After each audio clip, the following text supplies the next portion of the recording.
Assalamualaikum warahmatullahi wabarakatuh. Perkenalkan, kami dari kelompok 5 akan mempresentasikan hasil kerja kelompok kami yang beranggotakan Andi Anggoro Setiaji, Dery Kardianis, Vera Lestari, Gusti Teguh Immanuel Mendrova, Heni Yuliana Dewi, Kurni Ambar Lestari, Meliana Putri, Restu Maulana, Siti Muawanah, dan Vidya Putri Kusumandari. Di sini kami akan membahas tentang penyakit pada gangguan dan penglihatan serta penciuman atau ophthalmic and otolaryngological disorder atau glukoma. Definisi glukoma.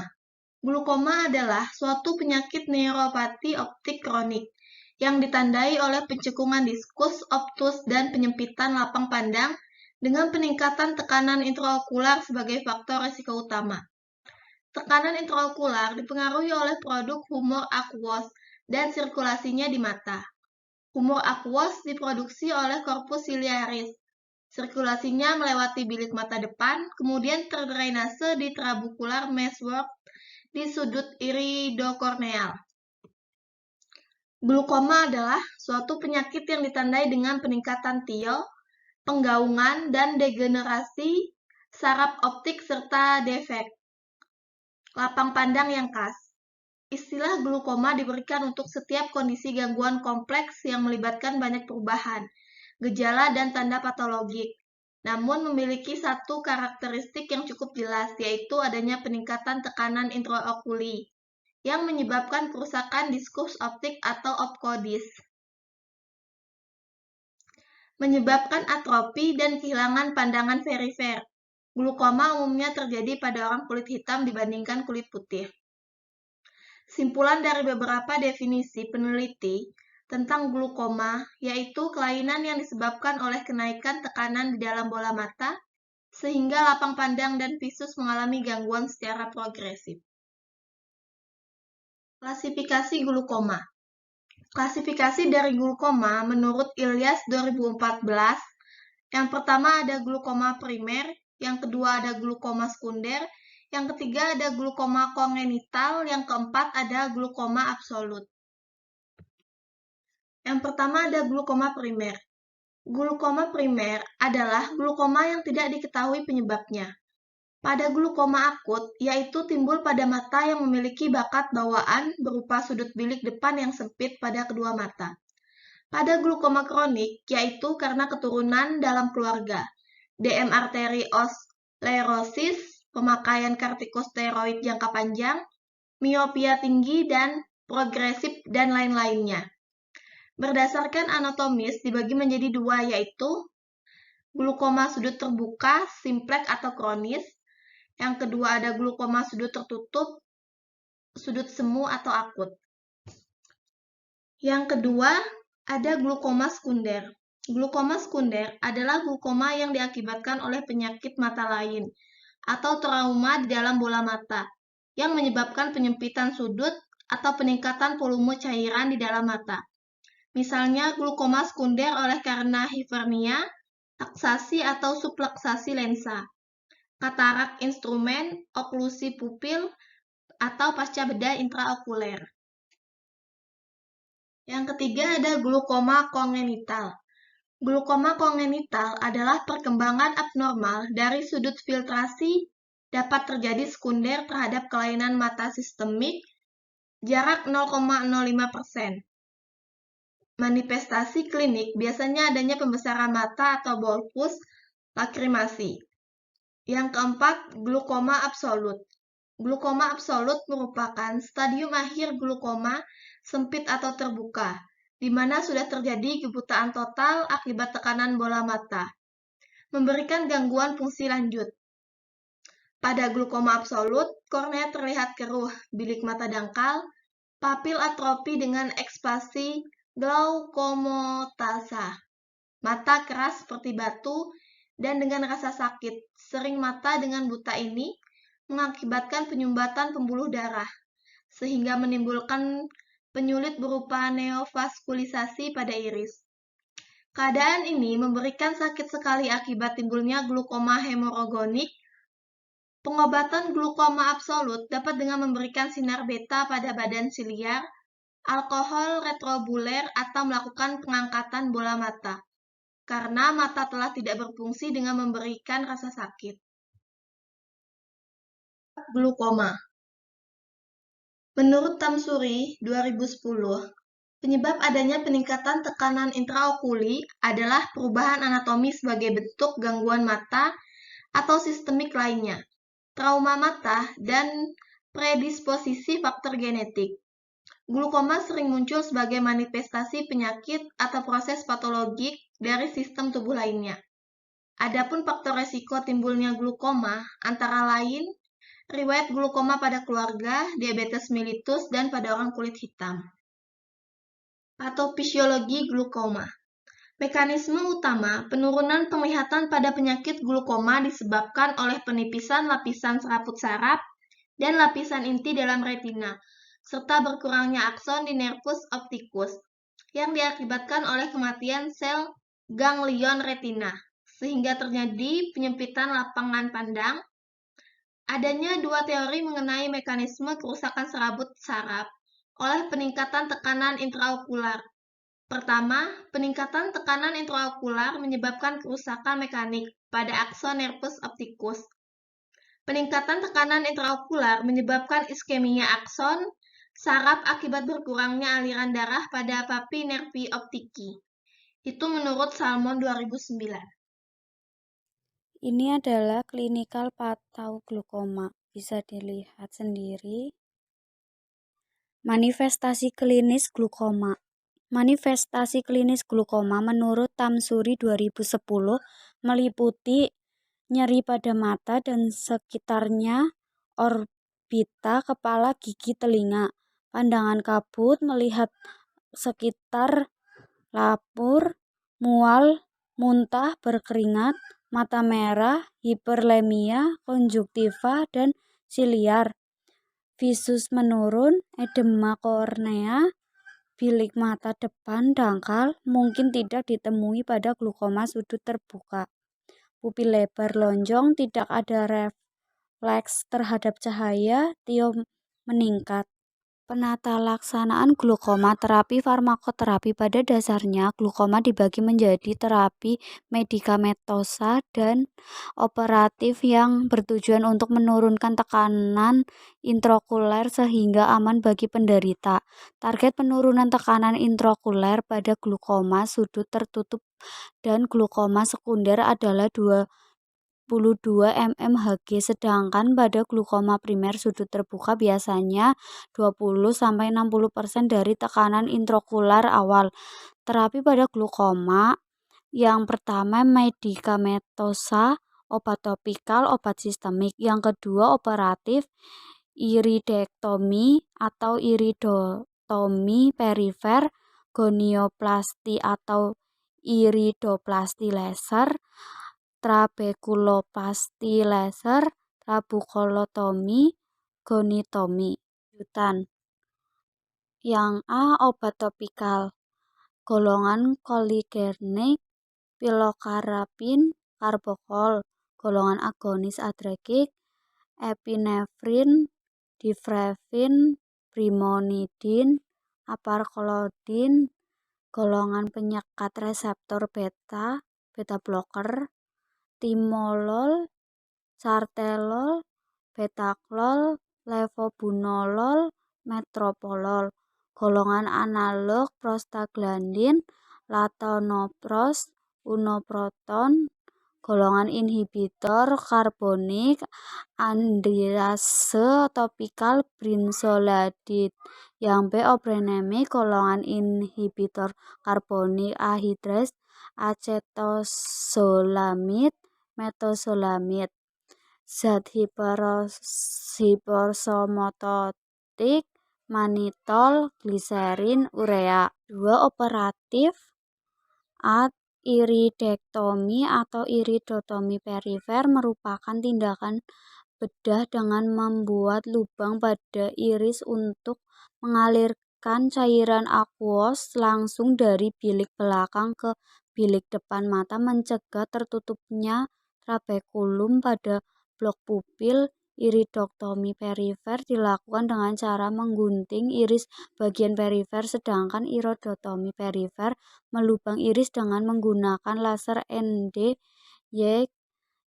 dengan panjang gelombang 1064 nanometer atau laser argon. Yang B, gonioplasti atau iridoplasti laser. Teknik laser ini digunakan pada pasien penderita glaukoma sudut tertutup dengan tujuan memperdalam sudut iridokemia, misal iris plateu dan nanotalamus. Laser ini digunakan pada stroma iris sehingga terjadi konstruksi yang akan menarik iris perifer menjadi lebih datar dan sudut tekromea terbuka. Trabekuloplasti laser. Trabekuloplasti laser dikerjakan dengan membuat sikatriks di trabekulum. Sikatriks sifatnya membuat tarikan, diharapkan bagian yang tidak terkena laser yang terjadi sikatriks akan tertarik sehingga celah trabekulum melebar.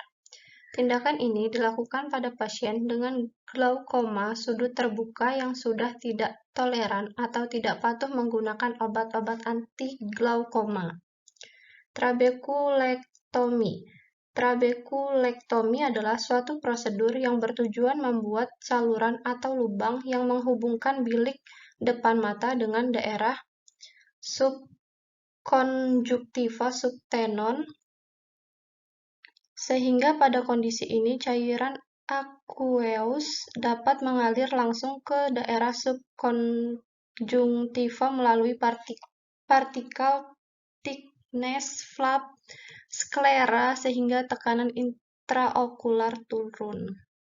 Goniotomi. Operasi ini merupakan salah satu terapi pilihan untuk kongenital maupun infantil, baik yang primer maupun yang sekunder, seperti pada aniridia kongenital, iritis anterior kronis, dan glaukoma juvenilis. Prosedur ini dapat dilakukan pada kornea yang masih jernih dan tidak dapat dilakukan apabila kesehatan bayi tidak stabil. Trabekulotomi. Prosedur terapi ini merupakan terapi untuk glaukoma kongenital maupun infantil.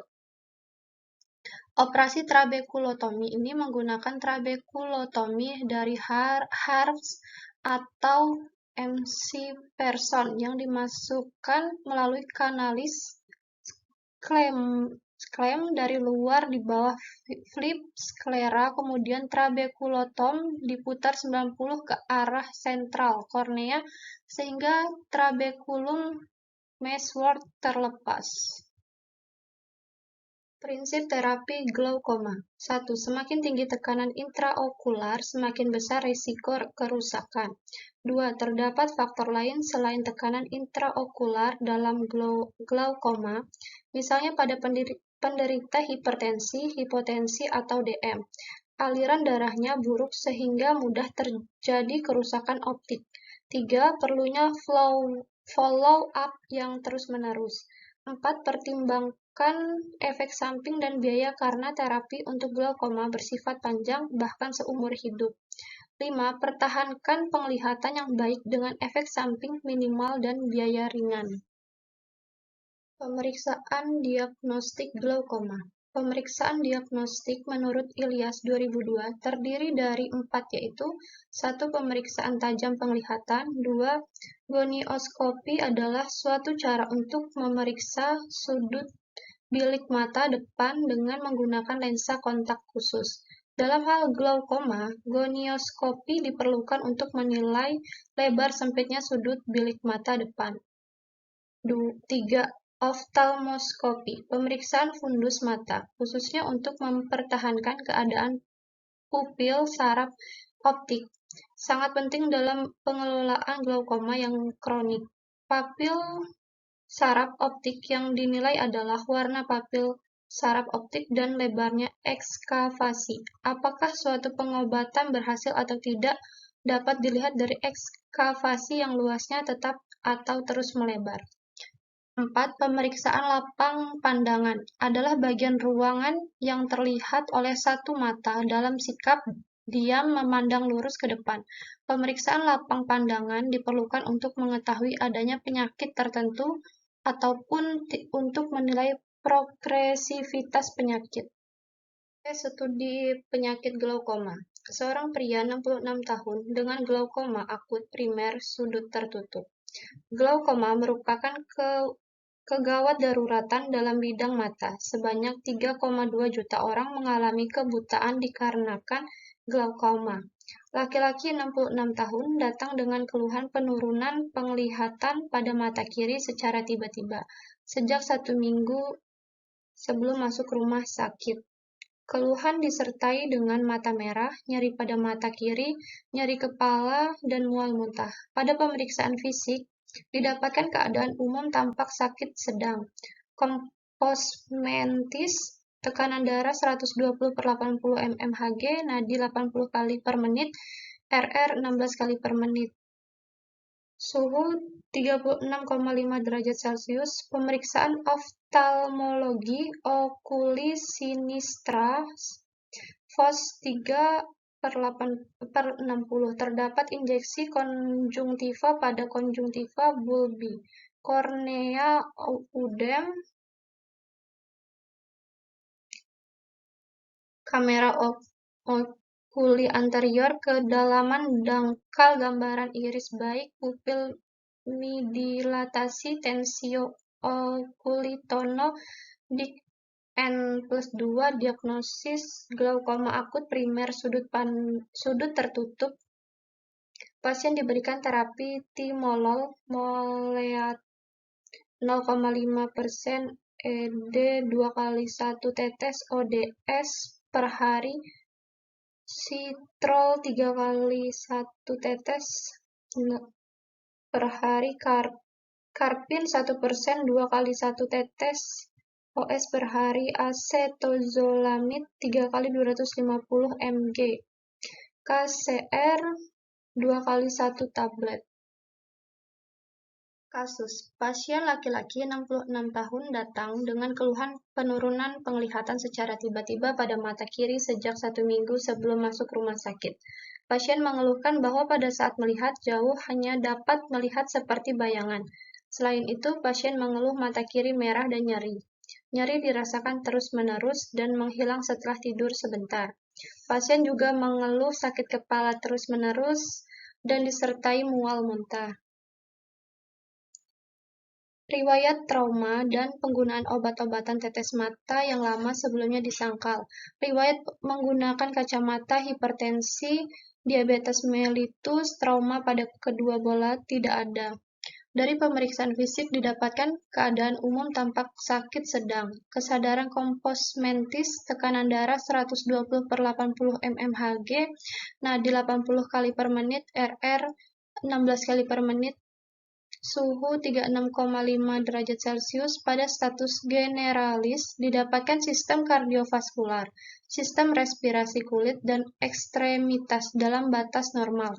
Pada pemeriksaan oftalmologi okuli sinistra FOS 3/60 terdapat injeksi konjungtiva pada konjungtiva bulbi, kornea udem, kamera okuli anterior, kedalaman dangkal gambaran iris baik, pupil dilatasi, tensio okulitono, dik N+2 pada okuli dextra, FOD 6/60, palpebra dan konjungtiva tenang, kornea jernih, kamera okuli anterior, dalam gambaran iris baik, pupil miosis dengan refleks, lensa jernih, tensio okulitono, dik N.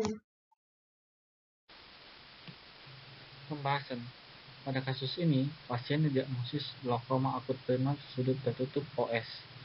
Penegakan diagnosis didasarkan pada anamnesis, pemeriksaan fisik, dan pemeriksaan penunjang. Pada anamnesis ditemukan mata kiri mendadak buram sejak 1 minggu lalu, mata kiri merah, nyeri kiri yang timbul mendadak, nyeri kepala, mual, muntah. Pada pemeriksaan oftalmologi okuli sinistra POS 3/60 terdapat injeksi konjungtiva pada konjungtiva bulbi, kornea udem, kamera oculi anterior ke dalam dangkal, gambaran iris baik, pupil dilatasi, tensio oculi tono dik N+2. Dari riwayat anamnesis dan pemeriksaan fisik dapat didiagnosis banding glaukoma akut sudut tertutup, iritis, konjungtivitis, dan keratitis. Diagnosis banding ini berdasarkan keluhan yang sama, yaitu mata merah, tapi pada iritis, konjungtivitis, dan keratitis tidak didapatkan penurunan ketajaman penglihatan dan peningkatan tekanan intraokular. Sehingga dengan disingkirkan diagnosis banding yang lain, maka pasien ini didiagnosis dengan glaukoma akut sudut tertutup. Pada glaukoma akut sudut tertutup, glaukoma sudut tertutup akut primer merupakan penyakit mata dengan gangguan integritas, struktur, dan fungsi yang mendadak sebagai akibat peningkatan tekanan intraokular atau TIO yang sangat tinggi karena sudut bilik mata depan mendadak tertutup akibat blok pupil.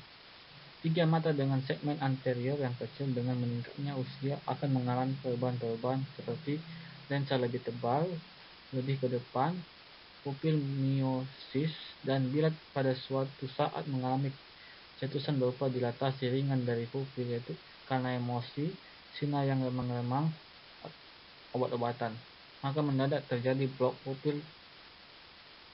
9 humor of Wolff terbendung di bilik mata belakang yang akan mendorong iris perifer ke dalam sampai menempel pada jaringan trabekula sehingga sudut bilik mata depan tertutup akibat TIO sehingga secara mendadak pula. Tata laksanaan: pasien diberikan terapi timolol maleat 0,5% 2x1 tetes ODS per hari, citrol 3x1 tetes OS per hari, kapin 1% 2x1 tetes OS per hari, acetazolamid 3x250 mg, KSR 2x1 tablet. Adapun prinsip tata laksana pada glaukoma akut sudut tertutup adalah sebagai berikut. Yang pertama, menurunkan TIO segera, membuka sudut yang tertutup, memberi suportif, mencegah sudut tertutup berulang, dan mencegah sudut tertutup pada mata jigran atau pillow eye.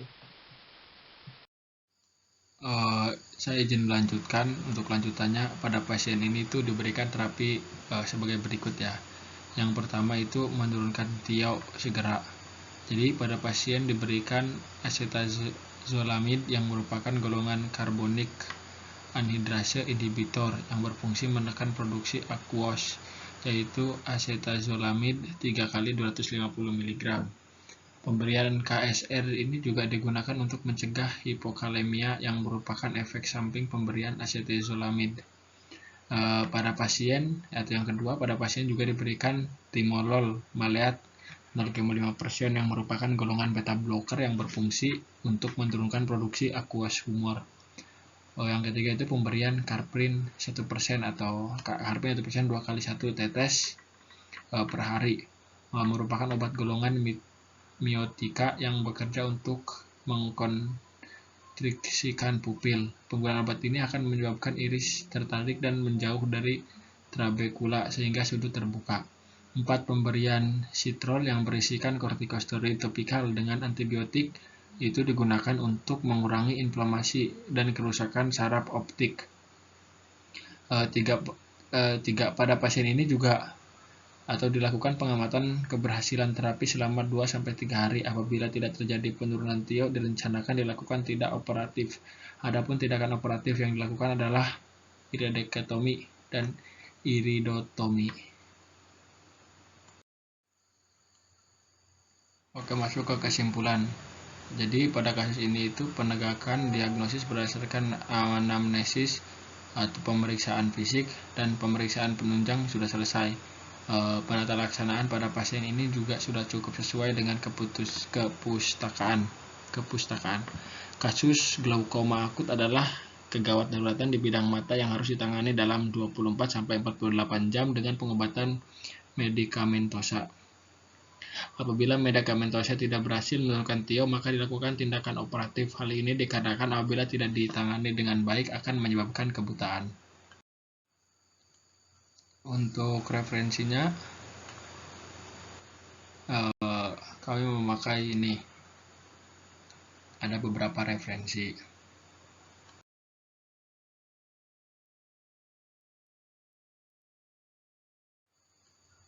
Sekian presentasi dari kelompok kami. Kurang lebihnya mohon maaf. Wabillahi taufiq wal hidayah. Wassalamualaikum warahmatullahi wabarakatuh.